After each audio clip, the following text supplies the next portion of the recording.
My name is Sam Kinsella.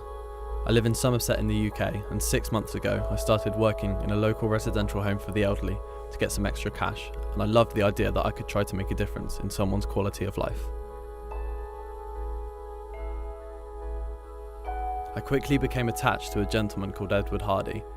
He is 93 years old and has quite severe dementia.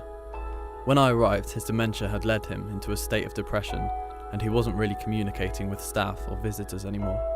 It seemed like he'd kind of given up. Ed used to bang on the floor, shouting for help, and seemed distressed a lot of the time. But it saddened me when I went to help him and realised that he didn't even know he was shouting.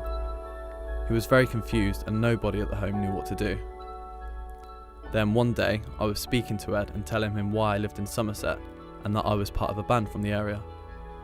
Ed's face lit up and he told me that he used to play piano for years. It seemed that the connection of realising we were both musicians instantly sparked a friendship between us. I found it sad that he was no longer in a condition where he could continue his passion for playing music. I downloaded some classical compositions and Ed seemed happy listening to music again, but it wasn't until he mentioned the song Georgia on My Mind by Ray Charles that I realised he had a strong connection and love for jazz music. So I suggested that we contact his nephew to arrange for a keyboard to be brought in.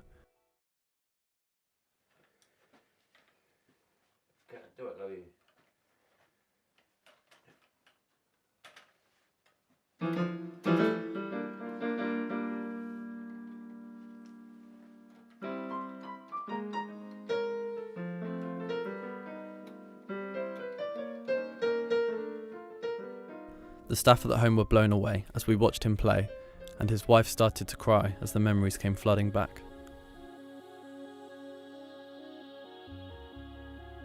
His whole demeanour changed that week, so late one night I had the idea of posting an advert on Gumtree to see if any jazz musicians would be willing to come to the home to play with Ed.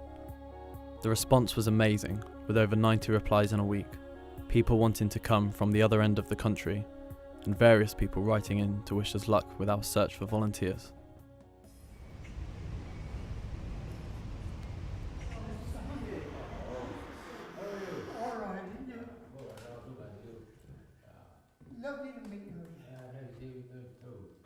Somehow Ed's original band members saw the appeal, so when they got in contact with the home realising that Ed was still playing music, we arranged to put on a gig on the grounds of the home. Ed seemed excited by the idea that he could be reunited with his band after so many years.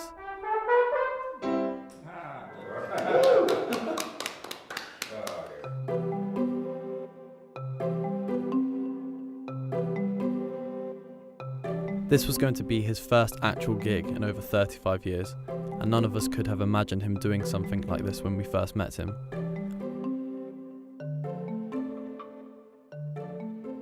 As Edward sat at the piano with the rest of his band, we all held our breath, wondering how he'd react playing to a crowd of people.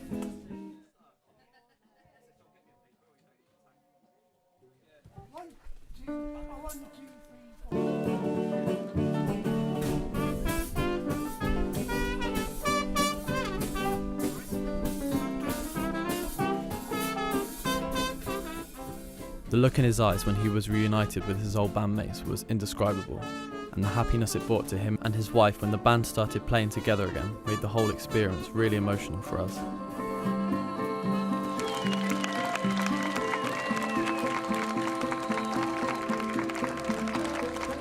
It made me realise the power of music in enriching the brain and the human spirit.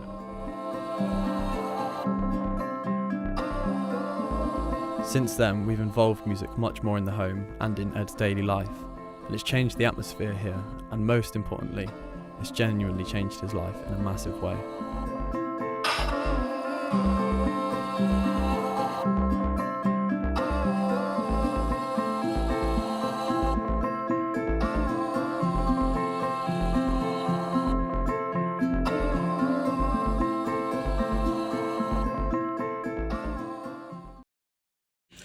Hello everyone, my name is Dominikus Kromen, and I'm here to answer some questions about the video.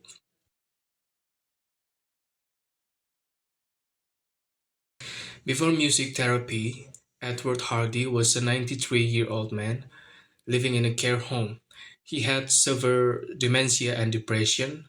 He was often confused, didn't talk much, and would call out for help without knowing why. He seemed very lost and sad, but everything started to change when a caregiver named Sam Canela found out that Edward used to be jazz pianist. When Edward heard and played music again, especially jazz songs like Georgia on My Mind from Ray Charles, he became more alive. He smiled, focused better, and even played the piano again. This showed that music helped Edward feel joy, remember who he was, and connect with the others.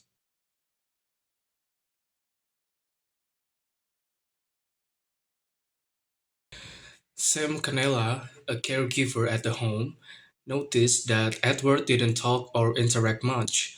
One day, he learned from Edward's family that Edward used to be play jazz music and was very good at pianist. Sam wanted to see if music could help him.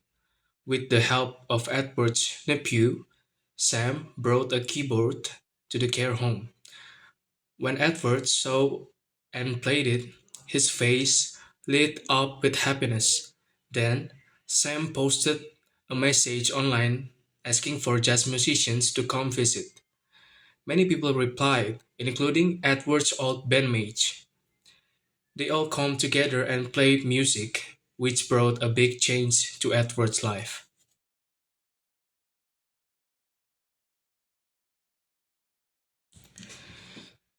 Edward's experience shows that music, especially music that is personal and meaningful, can be very powerful for people with dementia. Even though their memory may not be strong, music can help bring back memories and emotions. When Edward heard and played the jazz music he loved, it reminded him of who he used to be. He became more alert, happier, and more social. This tells us that music is not just for entertainment, it can be a kind of therapy that helps the brain and the heart at the same time. It helps people feel more like themselves again.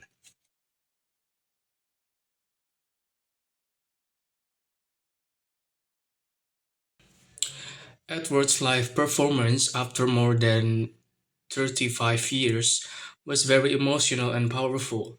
His wife cried when she saw him play again because it brought back beautiful memories about them. The care staff also felt very touched and proud to see Edward so happy and full of life. It wasn't just a happy moment for Edward, but it also gave joy and hope to the people who love and care for him.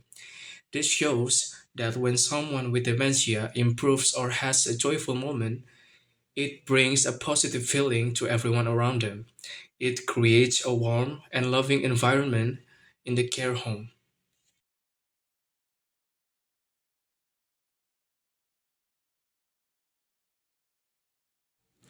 Other care homes can learn that small caring actions can make a big difference in the lives of the people with dementia. Sam took time to learn about Edward's past, and that helped him find a special way to connect with him through music. This story teaches us that care is not just about giving medicine or food, it's also about giving joy, purpose, and love. By doing things that matter to the person, care homes can help their resident feel happier, more alive, and more connected. It's a reminder that people with dementia still have memories, feelings, and talents, and they deserve to feel valued and understood.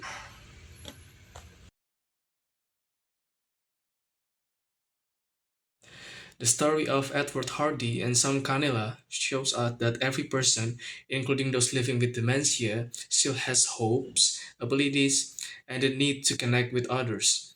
Music became a bridge that brought back Edward's memories, joy, and sense of purpose. This story teaches us that small acts of care, like learning about someone's past, can lead to big changes. We hope this story inspires others, especially caregivers and families, to find warmth, human ways to care for their loved one. It reminds us that people with dementia still have value, feelings, and talents, and they deserve to be seen, understood, and loved.